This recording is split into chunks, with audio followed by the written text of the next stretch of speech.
안녕하세요. 스포츠 분석 페드로입니다. 오늘도 경기별 핵심 포인트와 승부의 흐름을 데이터와 경기 흐름 중심으로 깔끔하게 정리해드리겠습니다.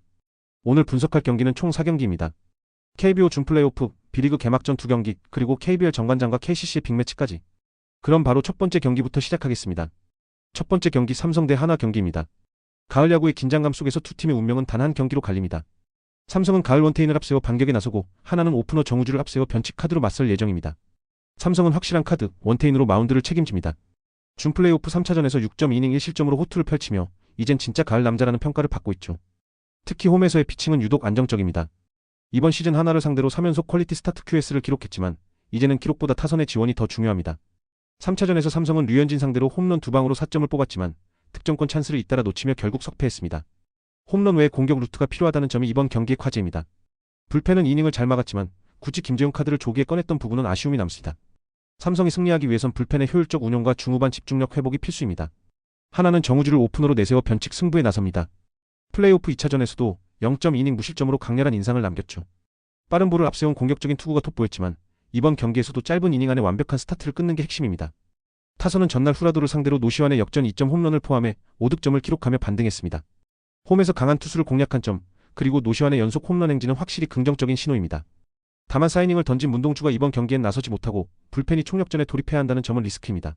하나는 이번 경기에서 모든 투수 투입 가능성을 열어두었지만 불펜의 피로 누적은 분명 불안 요소로 작용합니다. 반면 삼성은 투수 운용을 아껴왔고 원태인이 홈에서 버텨준다면 경기 후반 주도권을 잡을 가능성이 높습니다. 가을 원태인의 안정감, 하나 불펜의 체력 부담, 삼성 타선의 중후반 집중력 이 세 가지가 승부를 가를 결정적 포인트입니다. 후반으로 갈수록 체력 차이가 드러나면서 삼성이 홈에서 근소한 차이로 승리를 가져갈 가능성이 높습니다. 두 번째 경기 흥국생명 핑크스파이더스 대 현대건설 힐스테이트 경기입니다. 개막전부터 강렬한 존재감을 보여준 흥국생명, 그리고 전력 재편의 과도기를 겪고 있는 현대건설의 맞대결입니다. 이번 경기는 공격 완성도와 조직력의 차이가 핵심 포인트가 될 전망입니다. 홈팀 흥국생명 핑크스파이더스 흥국생명은 개막전에서 정관장을 상대로 3대1 완승을 거두며 시즌 초반부터 강력한 화력을 과시했습니다. 특히 4년 만에 B리그로 복귀한 외국인 선수 레베카 라셈은 무려 28득점, 공격 성공률 49%를 기록하며 팀의 확실한 주 공격 옵션으로 자리 잡았습니다. 주전 세터 이고은과 리베로 신현경이 부상으로 이탈했지만 백업 세터 서채연이 안정적인 경기 운영을 보여주며 공백을 최소화했고 리베로로 전환한 박수현이 탄탄한 리시브로 수비 라인을 잡아줬습니다. 또한 FA로 영입한 이다현은 친정팀 현대건설을 상대로 강한 출전 의지를 보이고 있으며 블로킹 전력 강화에도 큰 역할을 하고 있습니다. 다만 공격이 레베카에게 집중되는 패턴은 체력 부담 요인으로 작용할 수 있지만 조직적인 경기 운영과 홈 어드밴티지를 감안하면 흥국생명이 초반 주도권을 잡을 가능성이 높습니다. 김연경의 공백이 느껴지지 않을 정도로 새로운 공격 패턴이 완성돼 있다는 점도 흥국생명의 가장 큰 강점입니다.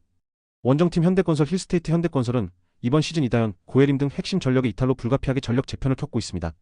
팀의 중심 양효진이 부상에서 복귀했지만 아직 100%의 컨디션을 회복하지 못한 모습입니다. 새 외국인 선수 카리 가이스버거는 잠재력은 높지만 프로 경험이 부족해 아직 리그 템포에 완벽히 적응하지 못했습니다. 수비 조직력과 블로킹 높이는 여전히 강점으로 꼽히지만 이다현의 이탈 이후 속공 효율이 급격히 떨어졌고 주전 리베로 김연경의 결장 가능성까지 겹치며 리시브 라인의 안정성에도 의문이 생기고 있습니다. 공격에서는 정지훈이 분전 중이지만 외국인 선수와의 호흡이 완성되지 않아 루트가 단조로운 상황입니다. 결국 현대건설은 이번 경기에서 수비 버티기와 장기전 유도를 시도하겠지만 현재 밸런스만 놓고 본다면 흥국생명에 비해 확실히 열세입니다. 최종 분석. 이번 경기는 공격 완성도와 전력 밸런스의 차이가 뚜렷한 경기입니다. 흥국생명은 이미 레베카 중심의 공격 체계가 안정적으로 구축된 반면 현대건설은 새 외국인 선수의 적응, 주축 이탈, 수비 불안이라는 여러 문제를 동시에 안고 있습니다. 특히 현대건설의 속공 효율 저하와 리시브 불안은 흥국생명의 강한 서브와 빠른 공격 전환 앞에서 큰 약점으로 작용할 전망입니다. 양효진의 블로킹으로 어느 정도 버티겠지만 흥국생명의 화력을 완전히 막기엔 한계가 있어 보입니다. 홈팬들의 응원 속에서 기세를 올린 흥국생명이 세트 초반부터 주도권을 쥐고 3대1 승리 가능성이 높습니다. 세 번째 경기 현대캐피탈 스카이워커스 대 KB손해보험 스타즈 경기입니다. 지난 시즌 통합 우승팀 현대캐피탈과 공격력을 대폭 강화한 KB손해보험의 맞대결, 이번 경기는 공수 밸런스 대 공격 집중력의 대결로 볼 수 있습니다. 홈팀 현대캐피탈 스카이워커스 배구단 현대캐피탈은 지난 시즌 통합 우승을 차지하며 리그 최강자임을 완벽히 증명한 팀입니다. 블랑 감독 체제 아래 전술 완성도와 역할 수행 능력이 매우 높고 팀 전체의 밸런스는 리그 내에서도 거의 완벽한 수준으로 평가받고 있습니다. 공격에서는 여전히 레오와 허수봉, 이 두 명이 만들어내는 쌍포 조합이 리그 최고 수준의 득점력을 자랑합니다. 여기에 OK저축은행에서 이적한 신호진이 새롭게 합류하면서 공격 루트가 다양해졌고 상대 블로킹 부담도 크게 늘었습니다. 미들 블로커 최민호와 정태주는 중앙에서 단단한 블로킹 벽을 세우며 수비 안정감을 만들어주고 있습니다. 리베로 박경민 역시 여전히 최고 수준의 수비력을 유지하며 현대캐피탈 특유의 흐트러지지 않는 리듬을 완성합니다. 이번 경기는 홈 개막전이라는 점에서도 팀이 초반부터 강한 집중력과 조직력을 발휘할 가능성이 높습니다.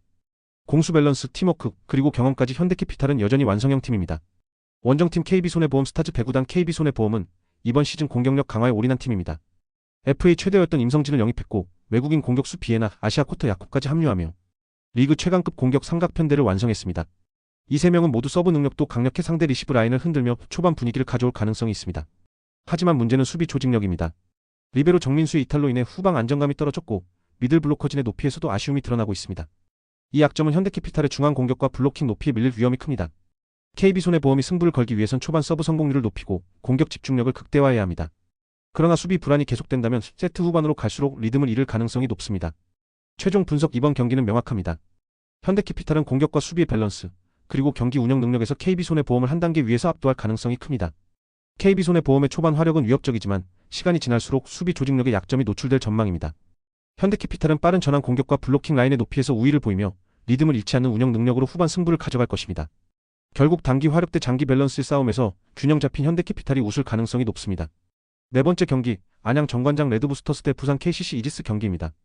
리그 상위권을 꾸준히 유지하고 있는 안양 정관장, 그리고 막강한 인사이드 전력을 자랑하는 부산 KCC, 두 팀의 자존심이 걸린 맞대결이 펼쳐집니다. 홈팀 안양 정관장 레드부스터스.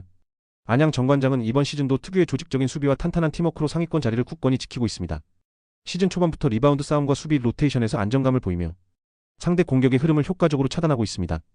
특히 변준영이 팀의 확실한 중심 역할을 맡으면서 공격의 활력을 불어넣고 있습니다. 그는 경기 조율 능력이 뛰어나고 클러치 상황에서도 침착하며 최근에는 3점 슛 감각까지 절정에 올라 있습니다. 외국인 선수 오브라이언트와 아반도도 꾸준히 득점을 책임지며 공격 밸런스를 잘 유지하고 있습니다. 전술적으로는 빠른 트랜지션보다는 하프코트 세트 플레이를 중심으로 유도훈 감독 특유의 조직 농구가 팀 전체에 녹아 있습니다. 특히 스위치 디펜스를 통한 압박 수비가 강점이며 홈에서는 이 수비 전술이 더욱 강력하게 작동합니다. 다만 KCC의 높은 인사이드 전력을 상대로 리바운드 싸움에서 밀리지 않는 것이 핵심 과제입니다. 세컨드 찬스를 최소화한다면 충분히 승산이 있는 경기입니다. 원정팀 부산 KCC 이지스 KCC는 현재 리그 1위, 그리고 4연승을 달리며 가장 뜨거운 상승세를 보이고 있습니다. 손롱과 송교창이 버티는 프론트라인은 리그 최고 수준의 인사이드 조합으로 리바운드 장악력은 KBL 최강이라 해도 과언이 아닙니다. 손롱은 평균 더블더블급 활약으로 페인트 존을 지배하고 있고 송교창과 허웅 역시 내외각에서 꾸준히 득점을 올리며 공격의 핵심 역할을 수행하고 있습니다. 수비에서는 장재석과 송교창이 중심을 잡아 단단한 팀 디펜스를 완성하고 있습니다. 하지만 약점도 있습니다. 허웅과 최준용의 부상 공백으로 인해 백코트의 볼 핸들링이 불안정하고 공격 전개가 단조로워지며 턴오버가 늘어나는 모습이 보입니다. 또한 외곽 슈터 자원이 부족해 허웅의 3점 슛 의존도가 높은데 그의 슛 성공률이 흔들릴 경우 공격 효율이 급격히 떨어집니다. 이번 경기에서는 정관장의 외곽 압박 수비를 어떻게 뚫느냐가 KCC의 승패를 좌우할 포인트입니다. 최종 분석 이번 경기는 높이의 KCC vs 조직력의 정관장 구도입니다. KCC는 인사이드에서 손롱과 송교창을 중심으로 초반 우위를 점할 가능성이 높지만 가드진의 부상 여파로 인해 공격 흐름이 끊기고 턴오버가 발생할 여지가 큽니다. 반면 정관장은 홈에서 강한 팀으로 변준영의 경기 조율과 외곽 득점이 팀 리듬을 살리고 있습니다. 또한 수비 조직력과 세트플레이 완성도가 높아 KCC의 단조로운 공격을 충분히 제어할 수 있습니다. 경기 초반엔 KCC가 리바운드 싸움에서 우세할 수 있지만 후반부로 갈수록 정관장의 집중력과 클러치 능력이 빛날 가능성이 높습니다. 결국 이 경기는 홈 어드밴티지를 가진 정관장이 근소한 차이로 승리를 가져갈 가능성이 큽니다. 오늘도 끝까지 시청해주셔서 감사합니다. 경기 분석은 데이터와 흐름을 기반으로 한 예측일 뿐 결과는 언제나 변수가 있다는 점 꼭 기억해주세요. 영상이 도움이 되셨다면 좋아요와 구독, 알림 설정으로 스포츠 분석 페드로를 응원해주세요. 내일도 가장 빠르고 정확한 분석으로 찾아오겠습니다. 지금까지 스포츠 분석 페드로였습니다. 감사합니다.